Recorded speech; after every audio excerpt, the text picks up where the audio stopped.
My name is Michael, and I'm a scientist, specifically a biophysicist specializing in the study of cell membranes. I know it doesn't sound very cool, but what can you do? I've always been fascinated by the mysteries of the micro world. However, my story will be not so much about science, but about the forbidden passion that flared up between two seemingly unsuitable people. Although, maybe that's the whole point, to find kinship where you least expect it. But I'm getting ahead of myself. Let's start with the fact that besides science, I have another passion, my wife Kate. We have been married for almost 10 years, and I still love her like crazy. Kate is a lawyer specializing in family law. Sometimes I joke that at home, she also subjects me to cross-examinations. However, everything suits me. I always knew that with this woman, it would never be boring. My mother-in-law is also unusual. Her name is Emily, and like me, she is a scientist. Only if I specialize in cells, Emily is a luminary in the field of molecular genetics. She has been teaching at the university for 20 years, writing articles, attending conferences. I have always admired her intelligence and determination, and not to hide my sins, she is a devilishly attractive woman even now in her 50s. By the way, it was thanks to Emily that Kate and I met. I had just finished my master's degree and came for an interview at the laboratory Emily was in charge of. Kate just happened to be visiting her mom at work. Seeing me, she rolled her eyes eloquently and whispered something like, "Oh God, Mom, don't tell me you hired this nerd." I was so offended then that I decided to prove to this arrogant girl that nerds are also capable of something. Well, and things started spinning. Working with Emily turned out to be insanely interesting. She was a strict supervisor, but at the same time she knew how to captivate and infect others with her ideas. We spent hours in the laboratory conducting experiments and arguing hoarsely about the mechanisms of gene regulation. Often we would stay late, so Kate grumbled that I was married to my work. However, she was just as much a workaholic herself. The years passed, I defended my dissertation and started working independently. Kate and I got married, bought a house, and got a Labrador named Einstein. Life settled into a familiar routine: work, home, rare weekends in the countryside. We visited Emily a couple of times a month, mainly on holidays. My mother-in-law was always happy to see us, asking about the latest developments in science. Kate was frankly bored during these conversations. In general, everything was quiet and peaceful. Until one day, Emily called me with an unexpected proposition. She had an idea for a joint project at the intersection of our specializations. Something about the influence of membrane structure on the function of signaling proteins. It sounded promising, and I immediately got excited. There was just one problem. Such a large-scale study required a whole team, and there were no free hands in my laboratory. "Listen, Michael, why don't you work with me yourself?" Emily suddenly suggested. "Take a short vacation, and I'll arrange for you to be given a place in our research center. How do you like the idea?" To say that I was dumbfounded is an understatement. I couldn't even dream of such an opportunity. To work side by side with Emily herself on a breakthrough project, that's the ultimate dream of any scientist. Of course, I would have to sacrifice a couple of months of vacation, but it would be worth it. Kate was initially skeptical of my enthusiasm. She was worried that I would disappear into the laboratory for a long time, that we would see each other even less. But I promised that I would try to carve out more time for family. After all, it's only for a short while. A couple of months and everything will return to normal. Oh, if only I knew then what this venture would turn into. How much it would change not only my career but my whole life. Oh, if I only knew. There was nothing to be done, I had to agree. And so I was in Emily's laboratory. Sterile white walls, state-of-the-art equipment, the smell of reagents. Everything I love. My mother-in-law greeted me with open arms, immediately dragging me to meet my colleagues. Everyone looked at me with polite curiosity. After all, I was the husband of Emily's daughter and her former student. Work was in full swing. Emily and I spent hours in the lab conjuring over test tubes and microscopes. We discussed results, constructed hypotheses, and argued until we were hoarse. As before, during my studies, our scientific discussions resembled a fascinating duel of minds. Only now we were equals. I was no longer a student, but a fully fledged scientist. I don't know about Emily, but I felt an unprecedented surge of energy. It seemed that we were on the verge of something grand, incredibly important for science. And the fact that I was doing it together with her, passionate, vibrant, still incredibly attractive, only spurred me on. I caught myself thinking that I enjoyed spending time with her not only because of work. I liked our conversations, our playful banter, the way she laughed at my clumsy compliments. "Michael, what a nerd you are!" Imperceptibly, our relationship began to go beyond the strictly business. We could sit in the laboratory until midnight, and then suddenly decide to go to an all-night diner and have a burger with cola. Or go for a walk in the park, continuing to discuss unresolved scientific questions on the go. One time, Emily complained that her back was hurting from sitting at the microscope for too long. Without thinking twice, I offered to give her a massage, and I was stunned by my own audacity. "Michael, you truly have golden hands," Emily moaned as I kneaded her stiff shoulders. At that moment, I had to put in a lot of effort to hide the excitement that gripped me. Kate also noticed my obsession with work. She said that I had become somewhat detached, had my head in the clouds. I brushed it off, citing fatigue and lack of sleep. But deep down, I understood it wasn't just about work. All my thoughts were occupied by Emily. I could admire her chiseled profile for hours, inhale the subtle scent of her perfume, catch her every word.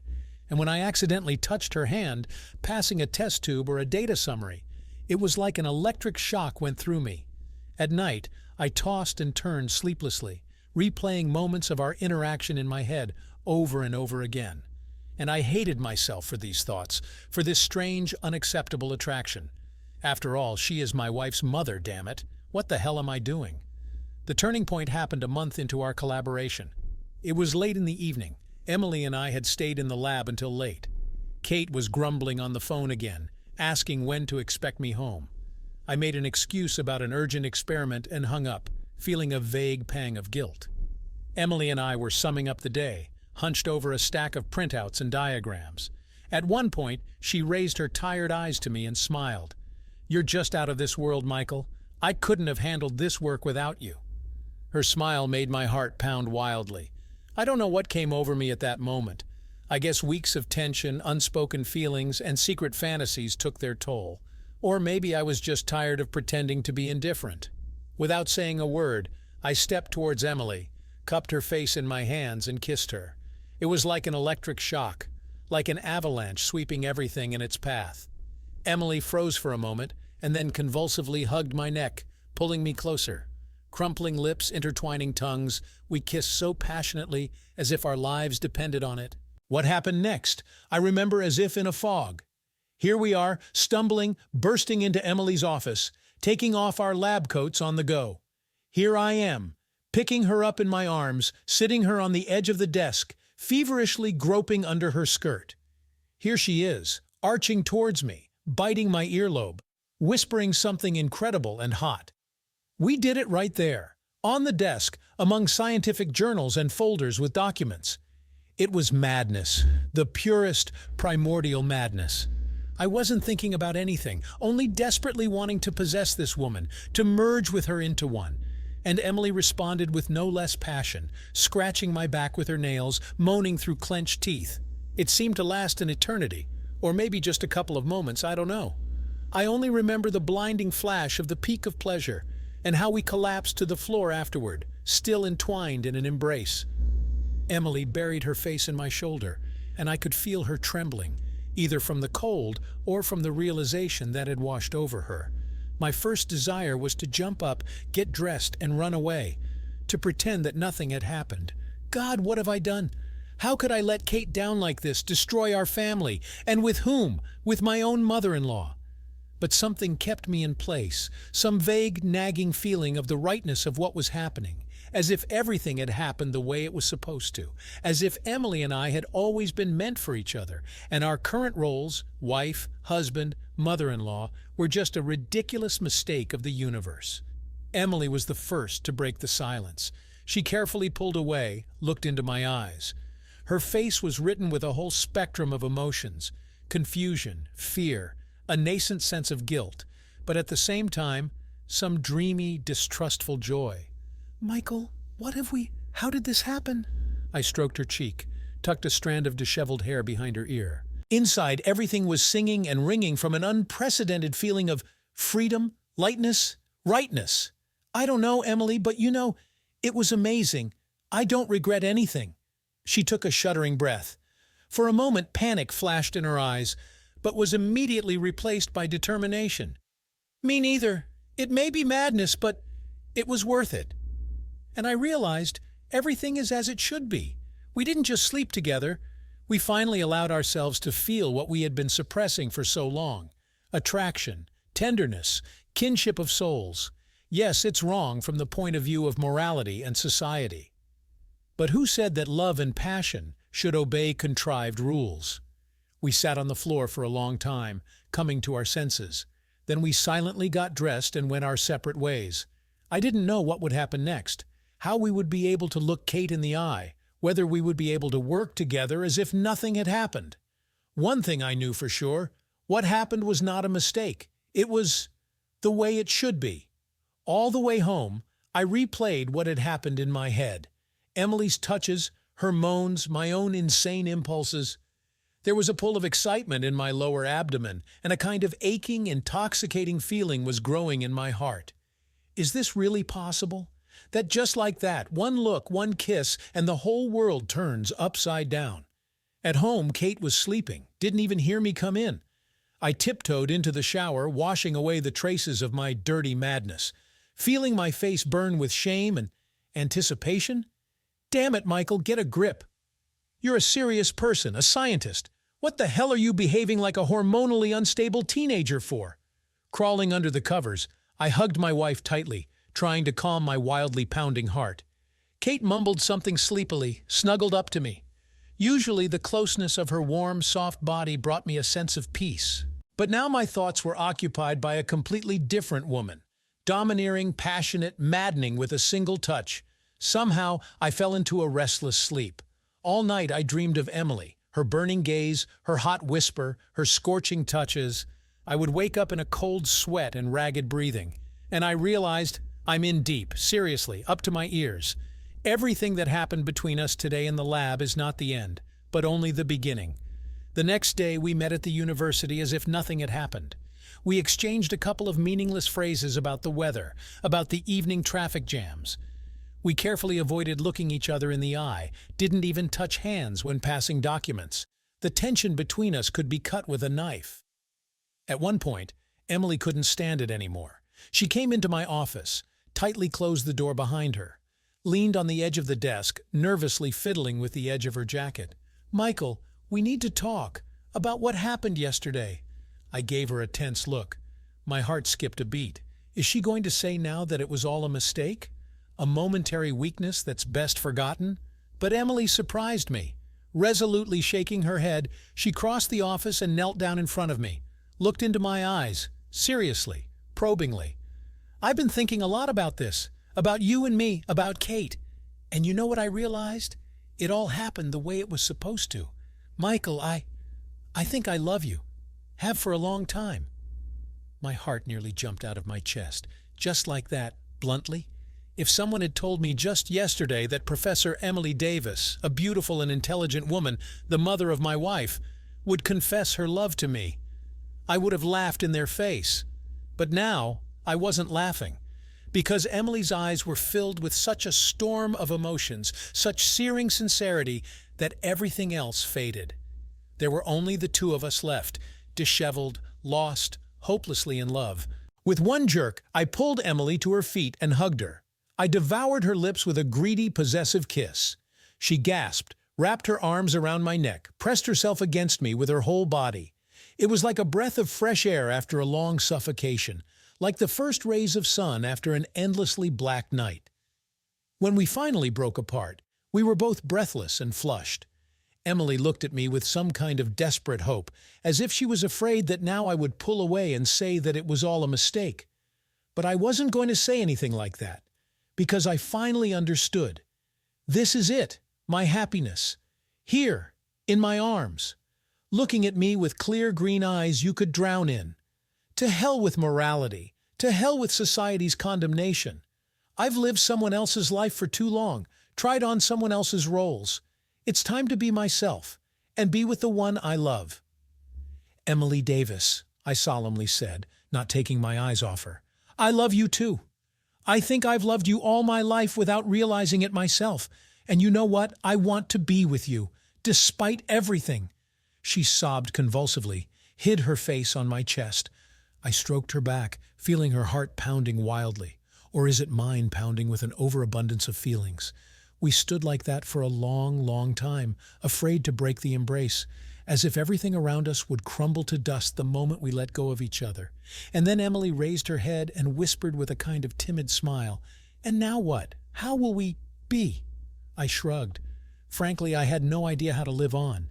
Get divorced from Kate, confess everything, start a new life? The mere thought of it made me shudder. But I didn't want to hide in corners and live a lie with Emily either. Not with Emily. So dear, so real. Damn, I was even afraid to imagine Kate's reaction when she found out about everything. The scandal would be grand, that's for sure. And yet, maybe it was worth the risk. To try to build something real with Emily, regardless of the consequences. After all, it's our life. We have the right to dispose of it as our hearts dictate. "I don't know, Emily," I said slowly, looking into her eyes. "It probably won't be easy. We'll have a lot to decide, to change, to explain. But I'm ready to go through it. For you, I'm ready for anything." She beamed through unshed tears, stood on tiptoe, touched my lips with a tender, trembling kiss. "Me too, Michael. No matter how scary it is, it's worth it. You're worth it." That's how it all began, with a crazy, desperate hope that we would make it work.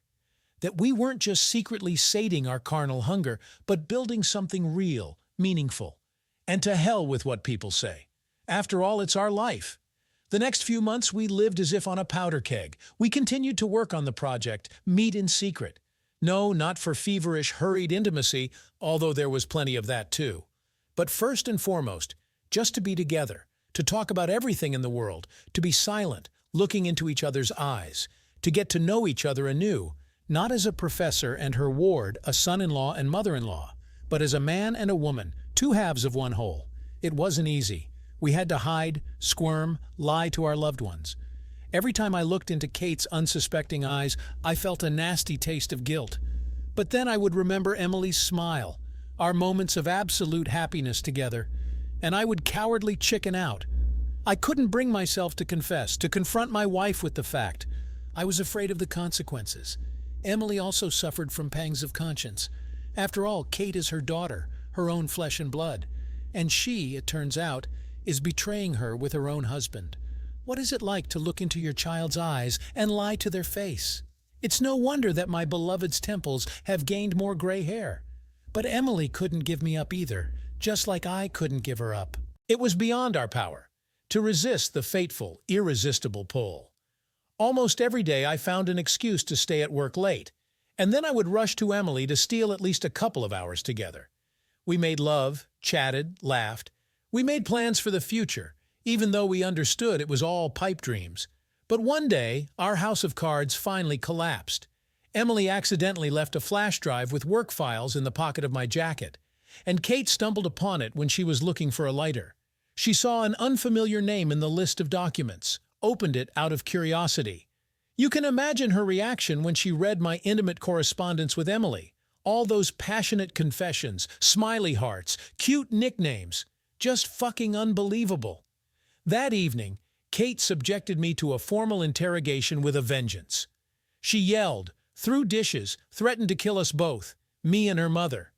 And then she burst into tears and locked herself in the bedroom. All night she wouldn't let me in. I paced the apartment like a caged tiger, not knowing what to do. Only one thought was spinning in my head. What have I done? How could I so meanly deceive the woman who loves me? Destroy our family, trample our vows and promises into the dirt? In the morning, we talked. Or rather, it was mostly Kate who spoke, depressed, tired. She asked how long Emily and I had been having an affair. She tried to understand what she had done wrong, what she was to blame for. And I looked at her face, puffy from tears, and hated myself for making her suffer so much, for betraying her love and trust. Kate, listen. I didn't want it to turn out this way. I really didn't. It just happened. She raised her reddened eyes to me. They were filled with such pain, such bitterness, that it was as if a knife had cut through my heart. Just happened? With my mother? Michael, do you even hear yourself? How could you do this to me? To us?" I was silent, my head lowered. And what could I say? That I got confused in my own feelings? That I found a kindred spirit in Emily, some kind of fatal predestination? It would have sounded like a mockery. "You know, maybe it's better for us to live separately," Kate said hollowly, crumpling a paper napkin in her hands. "I need time to understand how to go on." Do you want a divorce?" I asked in a barely audible voice. She shrugged her shoulders. For a moment it seemed to me that she was about to burst into tears again, but Kate only exhaled convulsively and shook her head. "I don't want anything, Michael, except to wake up and realize that this was all just a terrible dream. But alas, reality makes its own adjustments." Gathering some things, I moved to a hotel near work. I wanted to crawl into the farthest corner and not come out of there for at least a year. But life is life. No one canceled either lectures or scientific projects. I had to automatically switch to work mode. Emily and I hardly saw each other these days. We talked on the phone occasionally, but somehow hastily, strained. She was clearly tormented by guilt towards her daughter, blaming herself for what had happened. And I was in a daze. Too much had piled up all at once. One day, Emily herself made an appointment with me at a small cafe near the campus. She sat pale, haggard, nervously fiddling with a napkin. I plopped down opposite her, smiled wanly. There was a lump in my throat. For some reason, I was sure that nothing good should be expected from this conversation. "Michael, I've been thinking a lot about all this," Emily began quietly, not looking me in the eye. "About you and me, about Kate. It's all gotten so tangled, so complicated. This isn't what we wanted." Something broke off inside me. "No, not this. She's not going to—" "Emily, please, don't—" I squeezed out, trying to keep my voice from trembling. "I have to, Michael. I can't keep lying to Kate." Destroying her family, breaking her heart. She's my daughter, and her happiness is the most important thing to me. Unbidden tears welled up in my eyes. That's it, the end of the line. "And what about me, Emily? What about us? Don't we deserve to be happy?" She smiled sadly, shaking her head. Covered my hand with hers, softly, almost tenderly. "We do, Michael, but not at such a cost. Not at the expense of someone else's pain. Understand me correctly. I love you, very much. But I'm a mother, and my child will always come first for me." I lowered my head, hiding my wet eyes. I understood that she was right. I understood with my mind, but my heart desperately resisted, screaming at the injustice. "And now what?" I asked dully, staring at the table. "You and we won't see each other anymore?" Emily drew a shuddering breath, squeezed my fingers a little tighter. "No, we'll see each other, at lectures, at department meetings. We have to go back to where we started. Professor and her former graduate student, colleagues in the field, nothing more." Each of her words dug into my heart like a red-hot needle. God, how it hurts. "I still think you and Kate need to talk," Emily continued meanwhile. Her voice trembled slightly. "I don't know if she can forgive, but your marriage can still be saved. If that's what you want, of course." I was silent, only nodded my head slightly. Save the marriage. I don't think I knew what I wanted anymore. In the last few months, my whole life had been turned upside down, mixed into some kind of crazy tangle. Feelings, priorities, everything was erased beyond recognition. And yet, Emily was right. I had to at least try to fix what I had done. Talk to Kate honestly, try to explain myself, and then, come what may. The main thing is that I would at least try. We sat a little longer, finished our cold coffee. We talked about some banal, mundane things. The weather, students, the upcoming conference, skirting sharp corners, not touching on the main issue. And then Emily started to leave, and my heart ached. "Emily, wait!" I called out when she had already risen from the table. You will always mean a lot to me, no matter what happens. Just know that, okay?" She bit her trembling lip. Tears glistened in the corners of her eyes, and then she stepped up to me and impulsively hugged me, hid her face on my chest, enveloping my neck with her hot breath. "And you to me, Michael, always." We stood like that, clinging to each other as if saying goodbye forever, and maybe it was. Goodbye to a dream, to a short sip of absolute piercing happiness. which turned out to be too huge, too bright for our ordinary bland life. Emily was the first to pull away. She gently ran her hand over my cheek, looking into my eyes with infinite tenderness and sadness. "Goodbye, Michael. Be happy, okay? With Kate, with someone else, it doesn't matter. Just be." I nodded convulsively, feeling a bitter lump rising in my throat. I watched as she walked away, straight back, proudly straightened shoulders, unhurried step. My Emily, forever mine, and never mine. You know, several months have passed since that conversation. Kate and I are slowly trying to glue the shards of our marriage back together. We talk a lot, go to family therapy. She still can't fully forgive me, and I can't forgive myself either. I've caused too much pain, to her and to Emily, but I'm trying. Every day I learn to be a better version of myself, more honest, brave, compassionate. Kate and I are both changing, that's a fact. Perhaps we will never have that unquestioning love that we had before, but there will be something new, more mature, meaningful, something worth fighting for. And Emily, we see each other periodically at work. We nod politely to each other, exchange a couple of meaningless phrases. And only in the depths of her eyes do I sometimes notice a shadow of that special, piercing tenderness. An echo of an unfulfilled dream, a ray of unfulfilled happiness. We were not destined to be together. Too much stood in the way. Duty, family, social mores. We are both too righteous, too afraid to hurt someone. But I know that I will never forget what we had. That flash, that enlightenment, that feeling of absolute belonging to each other. And somewhere in a parallel universe, Emily and I are surely together. There, where there are no conventions and prejudices, where you can just love, not looking back at others' opinions. To be yourself, boldly, unreservedly, to the fullest. I want to believe in that, and I will try to bring a piece of this boldness into my real life, not to be led by fears, but to listen to my own heart. Then perhaps one day I will be able to say, yes, I did not live my life in vain. I loved, made mistakes, lost and found, but always remained true to myself. That's the story, my friends, the story of my forbidden love, my flight and fall. Take care of yourselves, and don't be afraid to be happy, even if it goes against someone's expectations. After all, there may not be other options. You're Michael, ex-lover, former treacherous husband, and just a man who now better understands what it means to love. Myself, life, and the dearest people who share this life with you. Did you like this story? Let us know in the comments what you liked. Subscribe to our storytelling podcast. Also, don't forget to like and ring the bell so you don't miss more interesting stories. See you soon.